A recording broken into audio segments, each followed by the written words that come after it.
ठीक आ गई है, फिर भी आपको समझ नहीं आती। जो कुरान के अंदर तहरीफ के कायल हैं कि कुरान में तब्दीली हुई है, तो कुरान की जबर को भी जो ना माने, कहे बदला हुआ, वो भी काफिर हो जाएगा। कुरान की जेर को भी कहे, वो भी काफिर हो जाएगा। कुरान में शक करने वाला नहीं बच सकता। कुरान के एक नुक्ते का भी इंकार करने वाला काफिर हो जाएगा। जो कुरान को मशकूक बनाए वो बच सकता है। हुसैन उस्मान गनी रज़ियल्लाहु अन्हु इल्जाम लगाते हैं कि इस तरह कुरान पाक के अंदर तब्दीली कर दी गई, इस तरह कुरान को बदल दिया गया, नाउज़ु बिल्लाहि मिन ज़ालिक।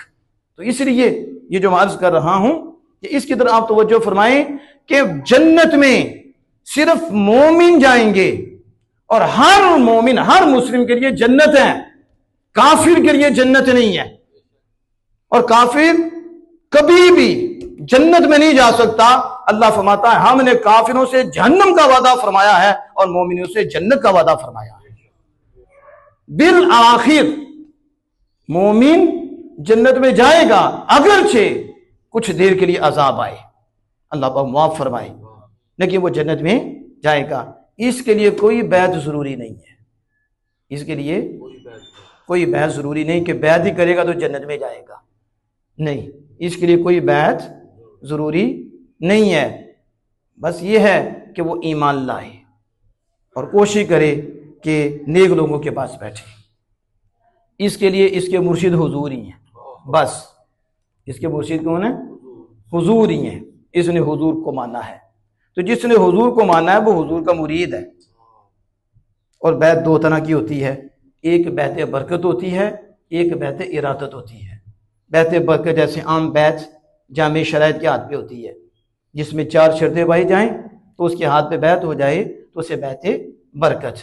और बैत इरादत ये वलायत के रास्ते पे चलना है, और ये कोई कोई होता है, ये बहुत मुश्किल रास्ता है, उसमें समझो हजारों में कोई एक कोई होगा जो इस रास्ते पे चले, और फिर ऐसा मुर्शिद भी कम ही मिलता है जो उस पे चलाए।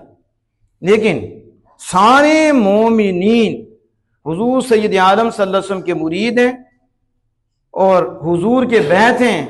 ये भी बैत दो तरह की है, एक बैत बरकत है, एक बैत इरादत है। आप भी हुजूर के मुरीद हैं, मैं भी हुजूर का मुरीद हूं, जितने भी हाजिर हैं सारे हुजूर के मुरीद हैं। लेकिन मुरीद दो तरह के हैं।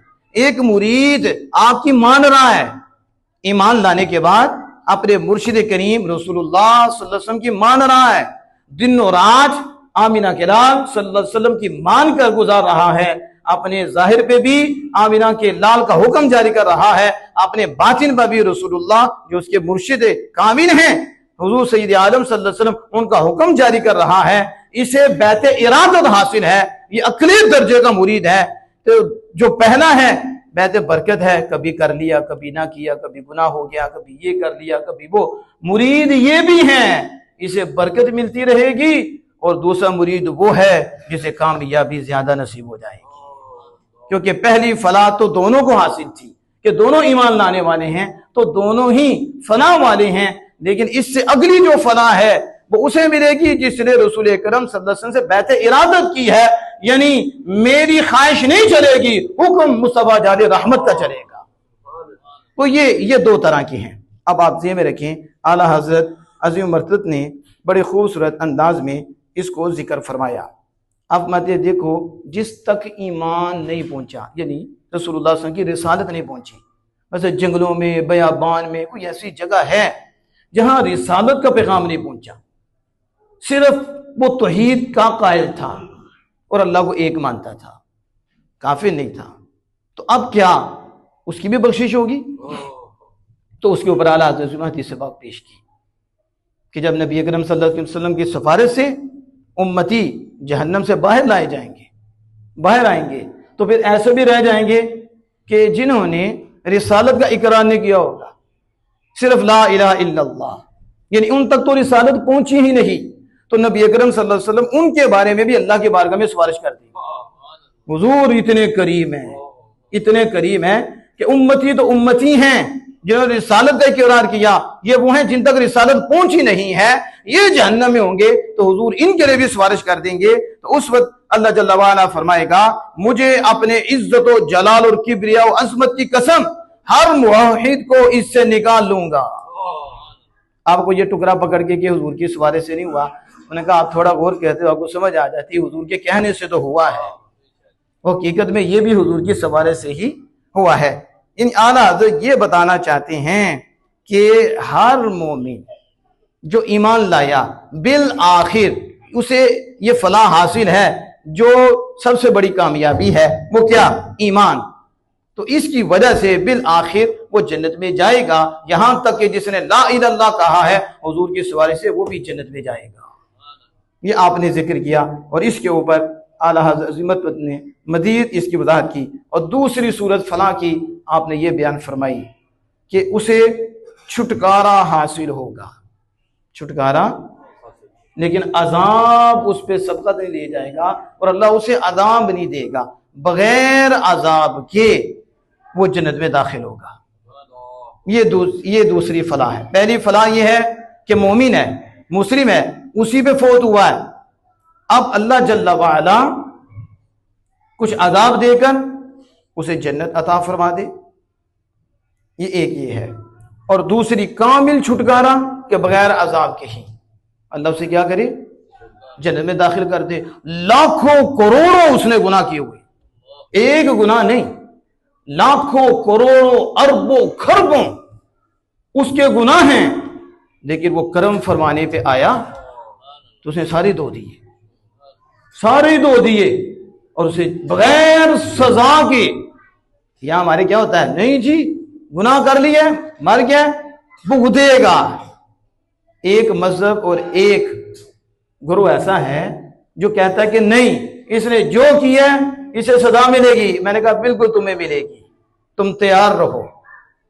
लेकिन हमारे आका हैं जिनके सदके अल्लाह ने ये करम फरमाया है कि लाखों करोड़ों अरबों खरबों का भी गुनाहगार होगा, मालिक का ऐसा करम भी हो जाएगा कि बगैर अजाब दिए, थोड़ा भी अजाब नहीं, अल्लाह पाक उसे जन्नत अता फरमाएगा। और दूसरी तरफ करोड़ों नेकियां, लाखों अरबों नेकियां और एक छोटे गुनाह से गिरफ्त फरमा ले, अल्लाह पाक माफ फरमाए, एक छोटे से गुनाह से गिरफ्त फरमा ले तो वो जन्नत में जाए। फरमाया पहले में फजल है, दूसरे में अदल है। फजल करने पे आए तो लाखों करोड़ों अरबों का गुनाहगार हो, उसे बगैर अदाब के बख्श दे। अगर अदल पे आए तो छोटे गुनाह पे भी गिरफ्त फरमा ले। अदल करे थे थर थर कंबन ऊंचियां शाना वाले, फजल करे थे बख्शे जावद मैवर के मुंह काले। ये मियाँ साहब कह रही हैं जिनकी हर घड़ी अल्लाह की ताक़त में गुजरी। और ये तो लोग ही वो थे जिन्होंने ख्यालात की कश्तियां भी जला दी थी, सिर्फ अल्लाह का ख्याल रहता था। उस मकाम पे पहुंच के भी कहते हैं अदल करे थे थर थर कम्मन, जो करके कहते हैं हम कुछ नहीं, हम कुछ हो ना होकर भी कहते हैं हम बहुत कुछ हैं, वो बहुत कुछ होके भी कहते थे हम कुछ भी नहीं, हमारी बख्शिश रब के फजल से है। अदल करे थे थर थर कम्मन ऊंचियां शाना वाले, फजल करे थे बख्शे जावन मैं वर के मुंह काले। यग़फ़िरु लिमन यशा व युअज़्ज़िबु मन यशा, जिसे चाहे बख्श दे, जिसे चाहे अजाब दे, उसके हाथ में है। और मैं मेरे आक़ा दो जहां सल्लल्लाहु अलैहि वसल्लम ने शफ़ाअती लि अहलिल कबाइर मिन उम्मती, मैं अपनी उम्मत में से बड़े बड़े गुनाहगारों की सिफारिश करूंगा और मेरी सिफारिश मेरी उम्मत में से जिनके कबीरा गुनाह होंगे उनके लिए होगी। इसका यह मतलब नहीं कि आप गुनाह पे दलेर हो जाएं। बाद लोगों को खराब करने के लिए ये इल्ज़ाम लगा देते हैं, देखो जी ये तो गुनाह पे दलेर कर, हमने कहा कमीनो ये हदीस पाक है। ये इमाम अहमद ने इसको रवायत किया, मुस्नद अहमद बिन हम्बल में है और हज़रत अनस से की है रज़ियल्लाहु तआला अन्हु। इसमें उम्मीद है, ये नहीं कि तुम गुनाह पे दलेर हो जाओ और गुनाह पे गुनाह करो, नाउज़ बिल्लाह मिन ज़ालिक। अल्लाह पाक गुनाह की इजाजत देता, अल्लाह के मैं गुनाह की, लेकिन हुजूर की उम्मत है गुनाह हो जाते हैं फिर गुनाहगार जाते हैं। अल्लाह ने अपने महबूब की शान दिखानी है कि आमिना के लाल की सिफारिश से बड़े बड़े पापी गुनाहगारों को भी अल्लाह ने जन्नत अता फरमानी है। वो अलग बात है, मैंने पीछे बता दिया है। और फिर हदीस पाक में आता है कि नबी अकरम सल्लल्लाहु अलैहि वसल्लम ने फरमाया कि मुझसे मेरे रब ने फरमाया महबूब तुमको इख्तियार है किस चीज में कि तुम्हारी आधी उम्मत बिला अजाब जन्नत में दाखिल हो जाए।